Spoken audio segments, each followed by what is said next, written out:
Welcome to the Your Take podcast.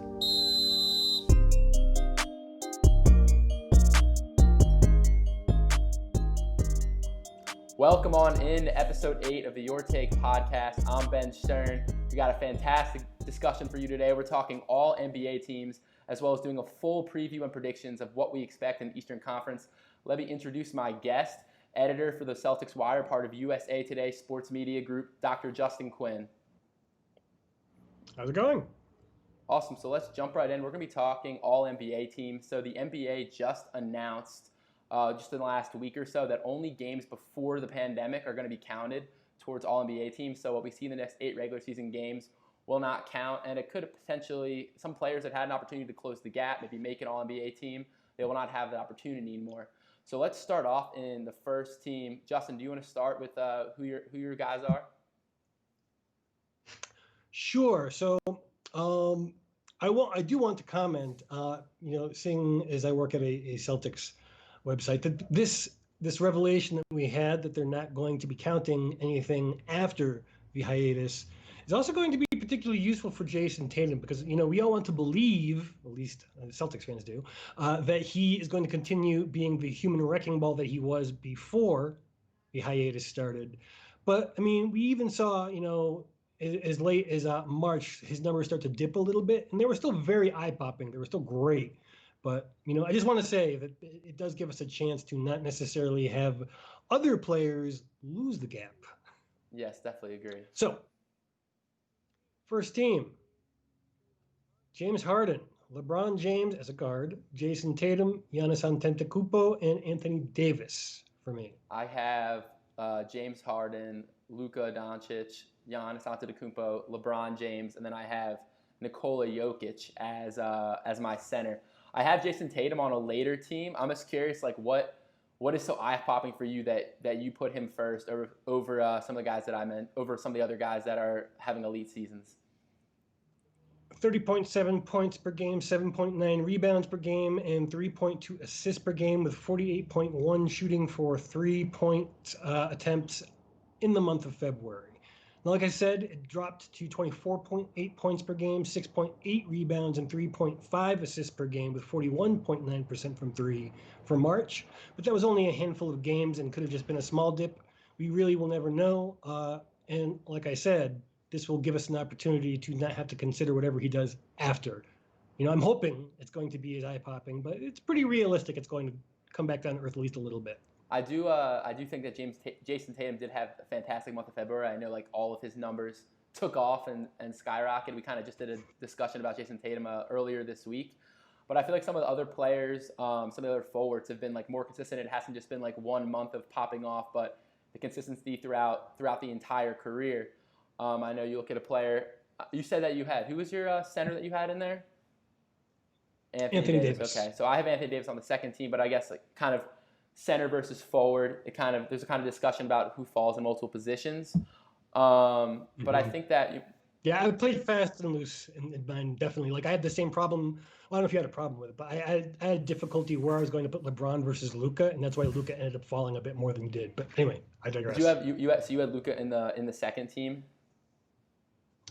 I did. Okay, I think that Luka, for me, I went with Luka in the first team. I just think that even you take out his age and he's already a top 5 MVP player, he's probably going to finish 3rd or 4th in the MVP voting. I know you talk about LeBron James's passing and how his assist percentage being the highest it's ever been in his career. Luka's actually has the second highest assist percentage in the league, and we've seen him really elevate the play of his teammates. I know Seth Curry and Tim Hardaway Jr. are each having the best shooting seasons of their entire careers. Luka gets to the free throw line at a freakish rate, and he's just, I think, having an unreal year. I think it's really hard for me, at least, to leave him off that first team. And I think that for me, I had LeBron James as a forward because I just think that Luka deserves it over Jason Tatum, and I think that in order to kind of make sure that it all fits together, you have to put him as a guard and LeBron at forward. But it's definitely a conversation to have. I think that James Harden has been miraculous for the Rockets this season. I think 34 points a game. He's leading the league in threes. He's leading the league in free throws. He's leading the league in points, 9th in assists, 6th in steals. And even I know people have kind of given James Harden a lot of said his defense has been really poor in the past, but this year he's in the 94th percentile for block percentage out of all wing players and the 83rd percentile for steal percentage. So I think that defensive end that people have kind of always talked about for James Harden, he's kind of brought it a little more this year. I do think that the one hole in Luka's game for now, and it's not a very big hole because he's a pretty solid defender, but he's not an outstanding defender. And for me, I think, you could have made the argument about LeBron, particularly during the regular season in recent years, but not this year. This year he has been a complete two-way player. He's put together one of the better seasons in the last 3 or 4 years of his career. So for me, that's why I ended up elevating him over Luka. Yeah, that makes sense. And I feel like personally, I have LeBron on my first team as well. I think that there's no doubt about it. He's leading the league in assists, and he's still averaging 26 points a game. And I know I've talked about this in previous episodes of the podcast as well, but when LeBron is on the floor and AD is not on the floor, the Lakers still have a plus 10.7 differential. And with LeBron off the floor and AD on the floor by himself, the differential plummets to negative 0.9. That's actually part of the reason why I don't have Anthony Davis on my first team and have him on the second team instead, just because I think that he hasn't been able to do it alone. And you've kind of seen some of those Pelicans-esque times where he's trying to carry lines without another superstar, and the differential is probably around the same for what it was with New Orleans. So why did you have Jokic so high? Because, skinny Jokic now, he looks like he probably will be doing some things that will impress us. I didn't have a chance to check the scrimmage game the other day. But during the regular season, he was not bad, but it was definitely not his best season. Yeah, I definitely think he came on slow. He definitely had a slow first month or so. I think he was definitely overweight at the beginning of the year. But I think that Denver Nuggets are third in the West, and really, really tough Western Conference this year. I think he's the biggest reason why. I know, like, when you look at the Nuggets differential versus their win totals, they're outperforming what their wins should be. And I think you look at his numbers, he's still averaging over 20 points a game, over 10 rebounds a game, and nearly 7 assists. And I think he's 7th in win shares. He's 7th in the offensive win shares, 11th in defensive win shares. He's the best passing big man in the league. And if we're talking strictly centers, I really think that him over Anthony Davis, kind of for what I mentioned before, I just don't think that Anthony Davis, from an individual performance level and carrying a team, has done what Jokic has done for the Nuggets. Okay. So second team. Yeah. What do you have for your second team? Damian Lillard and Chris Paul, Kawhi Leonard, Luka, as I said, and Rudy Gobert. And I know you're going to give me crap because his offense is not so great, but I think that without him, then I think we are looking at a Utah team that is borderline out of the playoffs. No, I agree. I don't have Rudy Gobert on my second team. He was on the center on my third team. And I do agree he's like the whole reason why the Jazz are where they are. He's 4th in rebounds, 6th in blocks, second highest field goal percentage in the league. And he actually, when you look at win shares, 5th in offensive win shares, which is probably surprising because people don't probably expect him to be that good of an offensive player. He's 3rd in defensive win shares, and he's 4th overall in the entire league. So I could see Rudy Gobert being second team. I wound up having Embiid as my center for second team. Definitely a little Philly bias as well involved in there. You kind of said that. I guess you having Tatum on your first team too. Little bias towards some of our own teams, I guess. But I think that Embiid, as we've seen, when Embiid was off the floor, was injured for the Sixers this year again, they just absolutely plummeted. The one stat that sticks out to me still from last season was Game 7 against the Raptors. Embiid played like 44 and a half minutes of Game 7, and he was plus 10 in those 44 and a half minutes. And then in the 3 minutes and 30 seconds he was off the floor, they got outscored by 12. And I think it's kind of ridiculous. That's why the Sixers lost to the Raptors in Game 7. It was like Greg Monroe's 3.5 minutes at center was like the whole difference in that playoff series. And I think you still see similar things from Embiid now, where his on-off numbers are crazy. But I think going into my second team, I had Damian Lillard as well. I actually put Russell Westbrook on my second team, but it was definitely him and Chris Paul was a toss-up. Chris Paul was my first guard on my third team. It definitely was a close call. I think if the last 8 games would have counted, I think that Chris Paul would have had an opportunity to give Russell Westbrook a run for the second team. I think that he got hurt a little bit because Russell Westbrook was so hot right before the break. And then I have Kawhi Leonard and Anthony Davis at the forward spots. Man, you've made me talk myself out of a third team player just because I realized the reason why I didn't have Westbrook defense on any of my teams. The lead guard for my third All NBA team is also a terrible, the worst defender, to be honest.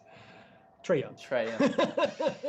I guess I have my third team. My first guard on my third team, or actually no, my second guard after Chris Paul is Bradley Beal, who again, not a great defender, but he averaged or almost. I think he averaged over 30 points a game this year. At least this year specifically, his defense had tailed off. I think he didn't care as much with the Wizards not really being that relevant.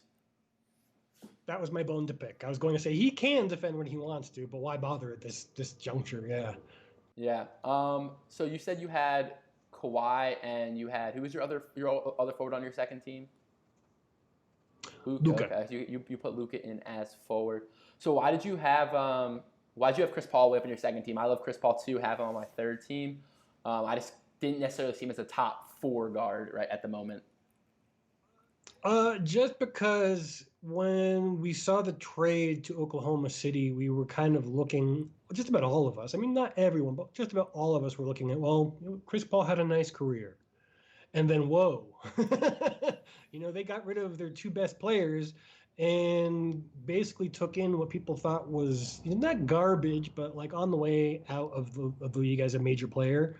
And he completely proved us wrong and turned, as you said, one of the more, really a much more competitive conference than the East, and took a team that many assumed was going to be down for at least a year, if not longer, and made it not just competitive, but like bordering, I won't call them a contender, but bordering on a contending team. I think they're like the 5 or 6 seed right now in the West.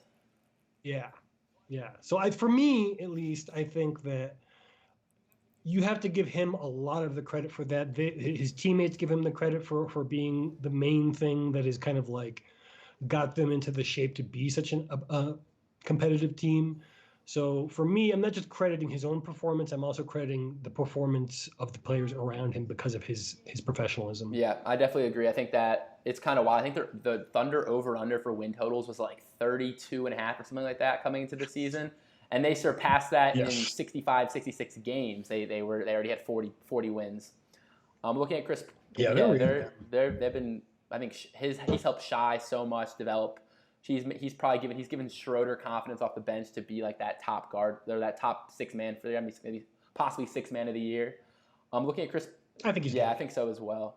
And Chris Paul's some of the numbers I thought were crazy. He shot 77% at the rim. Within 4 feet, which is in the 98th percentile for all guards, and he's in the 96th percentile for mid-range shots for all guards. And I think his scoring efficiency, like he kind of went back to prime Chris Paul, like Clippers Chris Paul this year. It's like, was he not trying? Was he bored? Like what happened? Yeah, really. It's almost like Harden kind of maybe wasn't letting him get to the rim as much. So they kind of saved that space for Harden to draw fouls, and Capella, I guess, down. Oh, they were. Yeah. So who's the rest of your third team? I know you said you had Trey Young and who's the other guard in it? Well, now you've talked me into Bradley Beal for my second one, but it was Jimmy Butler. I know he's considered a forward in some circles, but I think mostly this season he's been playing a bit more guard. Chris Middleton is pretty hard to keep off of any All-NBA list, at least this season. Pascal Siakam and Nikola Jokic. So I have Chris Paul, Bradley Beal at guard, Jimmy Butler and Jason Tatum were my forwards, and then Rudy Gobert was my center. I did have Trey Young, Chris Middleton, and Pascal Siakam all on my like quote-unquote fourth team, the guys who like just in my opinion missed making it. My biggest problem with Trey Young is just that he has amazing numbers on offense, and I think he just completely has no impact on the floor, negative impact on the floor on defense. And the Hawks as a team just didn't. Their record and their differential, even though Trey Young put up a ton of numbers, it wasn't really meaningful numbers at all. Their wing is basically paper, and they defensively speaking, they are one of the worst defenses in the league. I haven't checked the numbers, but it's very hard when you have a starter who is literally the worst defender in the league this season. Yeah, So what was your rationale for Pascal Siakam? I know he had a great year as well, but just over some of the other forwards that were out there. Like for example, I think you said over Jimmy Butler and things like that. Well, I consider Butler a Okay. guard, Oh yeah. Okay. and for my purposes, and then I dumped him for Beal once you had me reconsidering. Um, just in the case of Pascal, he had a very similar season to Tatum, just backwards. He came on really, really hard, and then I think it was a groin injury, knocked him out for like 6 weeks, and he just hasn't been the same. And like, particularly if you have a severe strain in a groin, it can take more than a year for yourself to be completely right. You can just look at Avery Bradley. I almost said Bradley Beal. Avery Bradley as an Yeah. example. Basically his entire Clippers tenure was trash because of a groin injury, and he came back this season, and he's not as good as he used to be, but he's much better than he has been the last 2 seasons. Yeah, I definitely think that Siakam has been great, and that's why he was probably my like 16th, 17th guy on my list.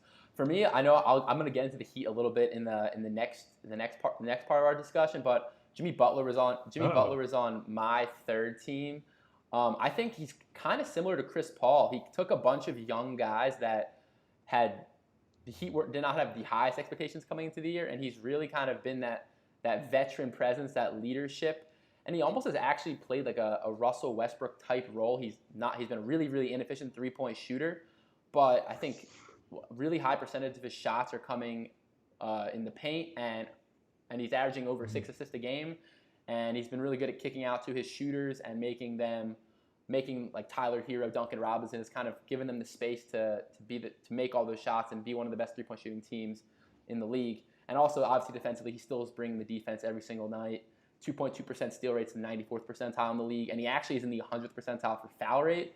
So he's generating a lot of steals while also not committing a lot of fouls. So really quickly, before we jump out of this section, so we've kind of talked about, I guess, our top 15 players in the NBA this season. If I had to ask you who your MVP was, who would you pick? Giannis, no hesitation. I think that the argument for LeBron is respectable, but I think that there's just not enough games left for him to catch up. There just isn't. No, even if it was double. Yeah, I agree. Giannis is my MVP as well. Well, thank you. This was definitely great. You guys better stick around. Coming up in just a second, we're going to do a deep dive into the Eastern Conference preview and give our predictions for Eastern Conference Finals and eventual winner of Eastern Conference who will represent them in the NBA Finals in October. So stick around. That's coming up in just a second.